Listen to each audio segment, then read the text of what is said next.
In light of my counterterrorism experience, I understand that what many people want to know about are my views on CIA's former detention and interrogation program. I have views on this issue, and I want to be clear. Having served in that tumultuous time, I can offer you my personal commitment, clearly and without reservation, that under my leadership, on my watch, CIA will not restart a detention and interrogation program. CIA has learned some tough lessons from that experience. We were asked to tackle a mission that fell outside our expertise. For me, there is no better example of implementing lessons learned than what the agency took away from that program. In retrospect, it is clear, as the Sisi Majority Report concluded, that CIA was not prepared to conduct a detention and interrogation program. Today, the U.S. government has a clear legal and policy framework that governs detentions and interrogations. Specifically, the law provides that no individual in U.S. custody may be subjected to any interrogation technique or approach that is not authorized by and listed in the Army Field Manual.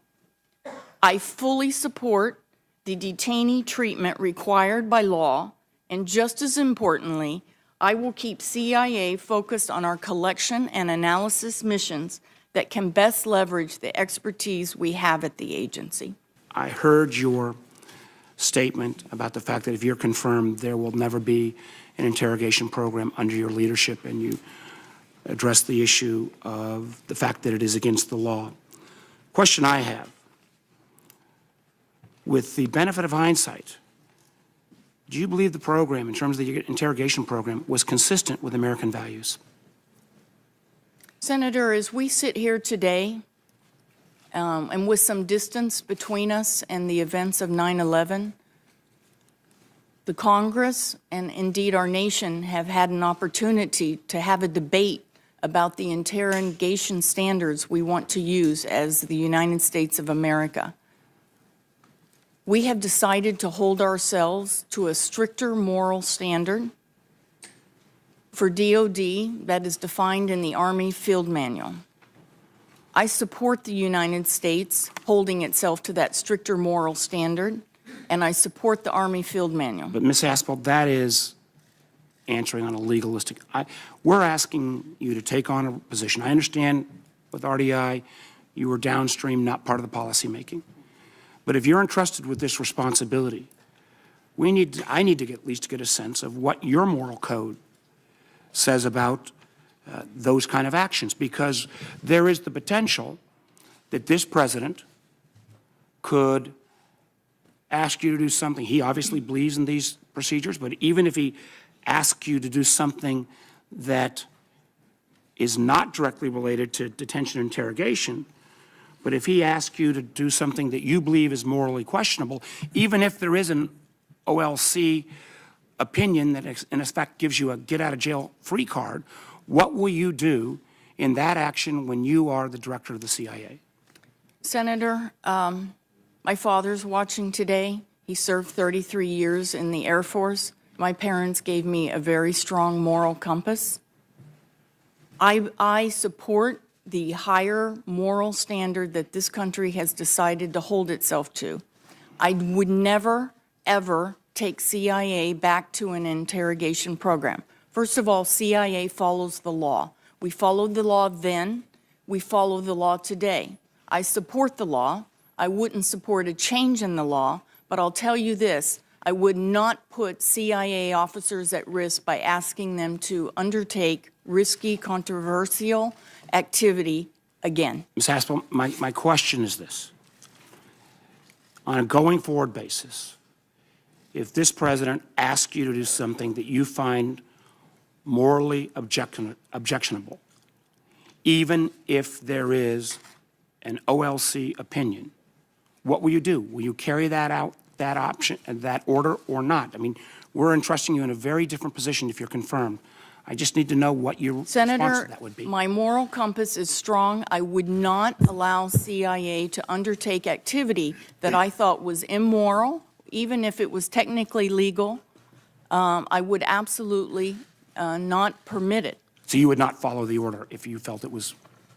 No, I believe that CIA must undertake activities that are consistent with American values. America is looked at all over the world as an example to everyone else in the world, and we have to uphold that, and CIA is included in that. Were you involved in any way in the creation of the enhanced interrogation program? Senator, I was not, and I was not read into the program until about a year into its existence. Were you a senior manager at the CIA at the time that the program was created? No, I had just returned from an overseas posting. I was a GS-15. I was not yet a member of the Senior Executive Service. I was assigned as a deputy group chief. That's pretty far down the totem pole in a program that had nothing to do with the detention and interrogation program. You said that the program had already been in effect for some time before you were read into it. What was your reaction when you learned of the program? Senator, it was a new subject for me. As I said, we lacked interrogation expertise at the agency. We didn't have interrogators. I was told that interrogation experts had designed the program, that the highest legal authority in the United States had approved it, and that the President of the United States had approved it, as well as a trusted leadership at the Central Intelligence Agency. Have your views of the program evolved in the years following the attacks on our country on 9/11? Senator, they have. I think it's very important. I think for any leader, as you go through a career, you have to learn the leadership lessons.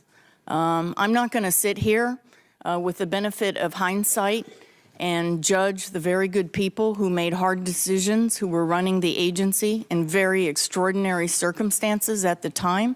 But as I mentioned to Senator Warner, this country has had the opportunity to reflect because we have some space. We're not fearing another attack.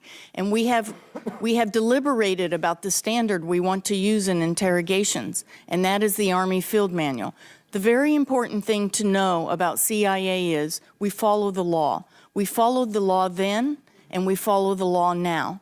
But I would never permit CIA to resume an interrogation program. So that's a very good segue into a very important question. As a candidate, President Trump repeatedly expressed his support for waterboarding. In fact, he said we should go beyond waterboarding. So if the CIA has a high-value terrorism suspect in its custody, and the president gave you a direct order to waterboard that suspect, what would you do? Senator, I would advise, I do not believe the president would ask me to do that, but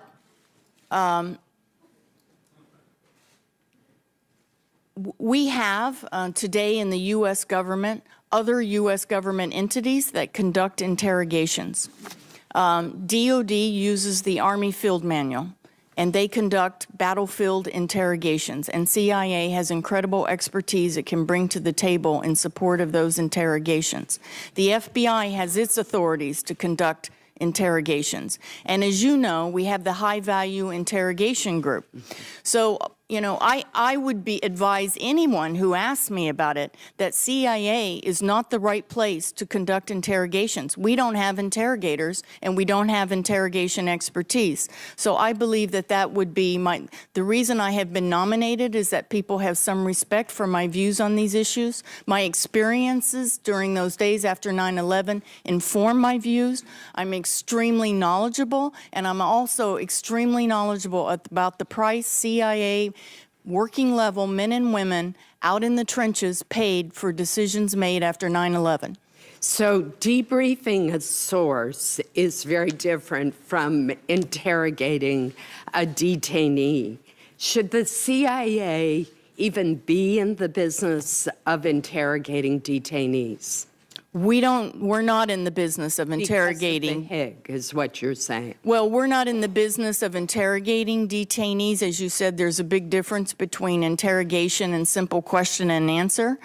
Having direct access to a terrorist is extremely valuable for intelligence collection, and we do that. But CIA does not today conduct interrogations. We never did historically, and we're not getting back in that business.